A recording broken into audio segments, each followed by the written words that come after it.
Olá, saudações a você, querido inscrito e ouvinte, que está a prestigiar o meu trabalho. Na audição de hoje, um conto de Machado de Assis, nomeado A Carteira. Publicado no ano de 1884. Por gentileza, se o meu trabalho lhe trouxe agrado, deixe seu like e se inscreva no canal. Caso obteve uma experiência de desagrado, deixe nos comentários, pois a vossa avaliação será considerada e aplicada.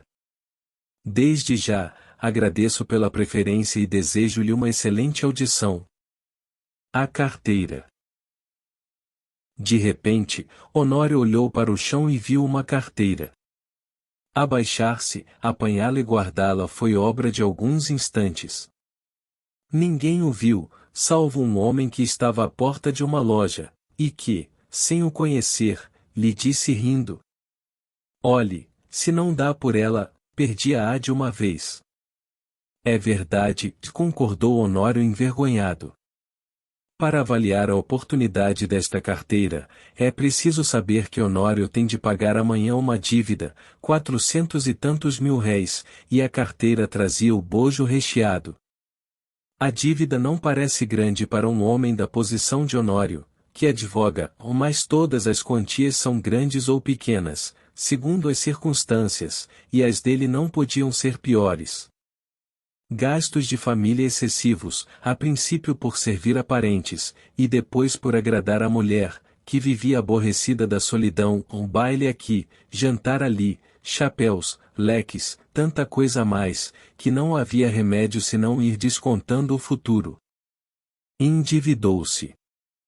Começou pelas contas de lojas e armazéns, passou aos empréstimos, 200 a um, 300 a outro, 500 a outro, e tudo a crescer, e os bailes a darem-se, e os jantares a comerem-se, um turbilhão perpétuo, uma voragem. "Tu agora vais bem, não?"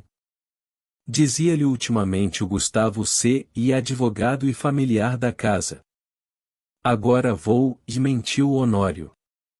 A verdade é que ia mal poucas causas, de pequena monta, e constituintes remissos, por desgraça perderá ultimamente um processo, em que fundara grandes esperanças.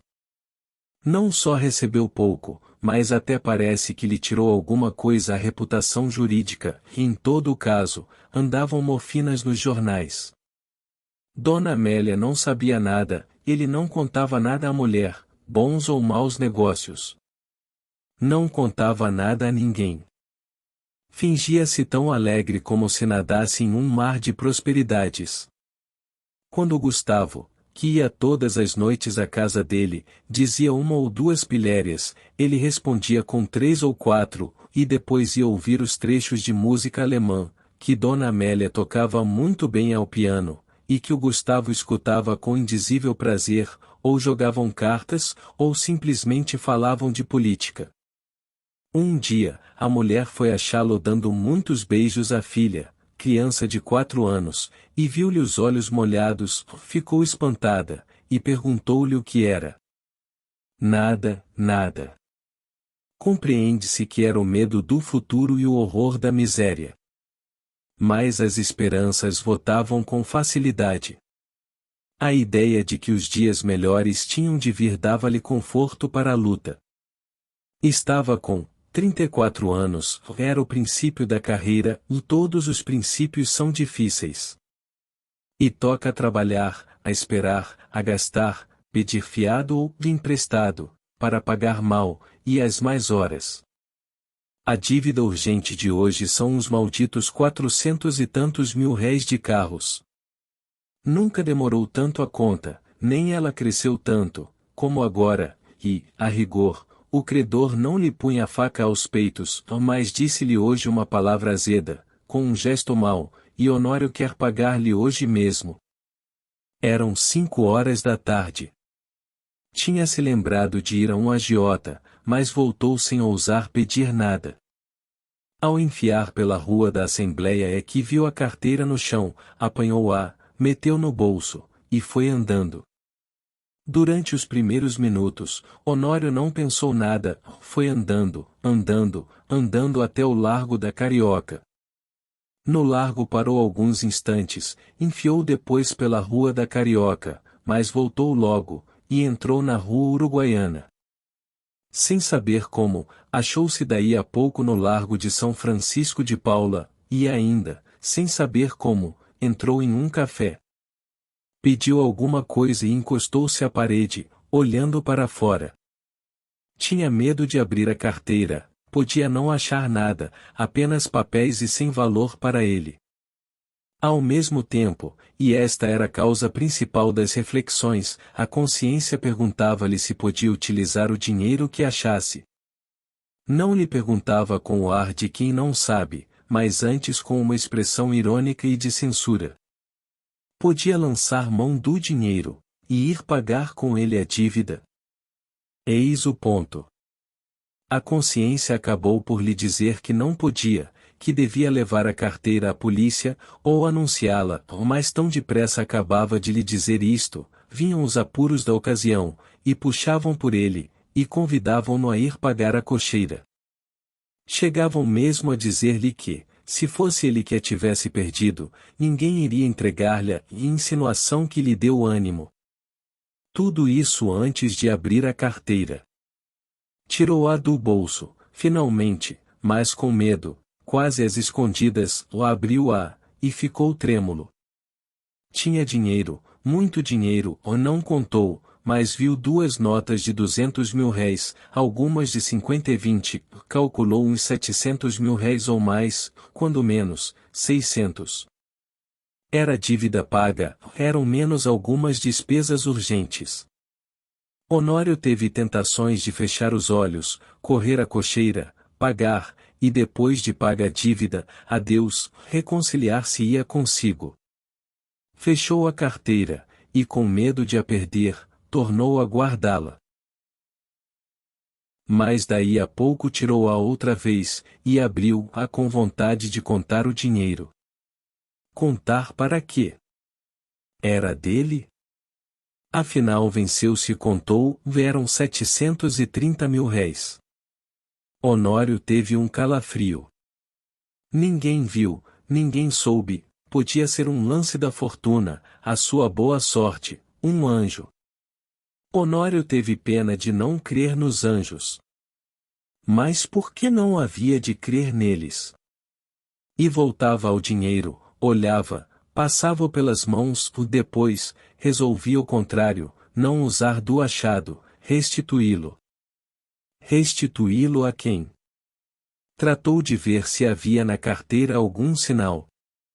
Se houver um nome, uma indicação qualquer, não posso utilizar-me do dinheiro, pensou ele. Esquadrinhou os bolsos da carteira.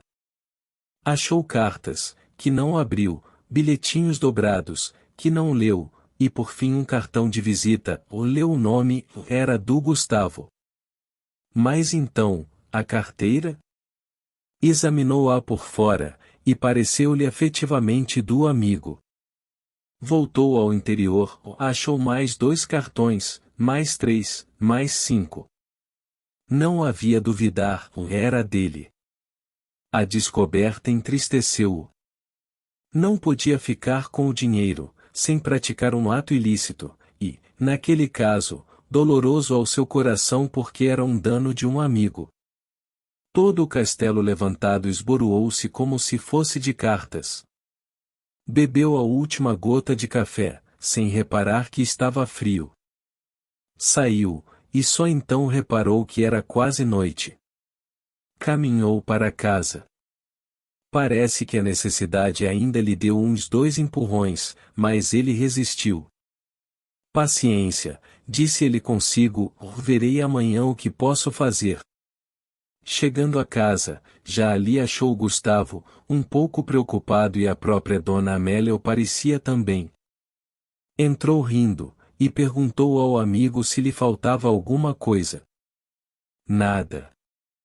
Nada? Por quê? Mete a mão no bolso, ou não te falta nada? Falta-me a carteira, e disse o Gustavo sem meter a mão no bolso. Sabe se alguém a achou? Achei-a eu, e disse Honório entregando-lhe. Gustavo pegou ela precipitadamente, e olhou desconfiado para o amigo. Esse olhar foi para Honório como um golpe de estilete, e depois de tanta luta com a necessidade, era um triste prêmio. Sorriu amargamente, e, como o outro lhe perguntasse onde a achará, deu-lhe as explicações precisas. Mas conheceste-a? Não, ou achei os teus bilhetes de visita.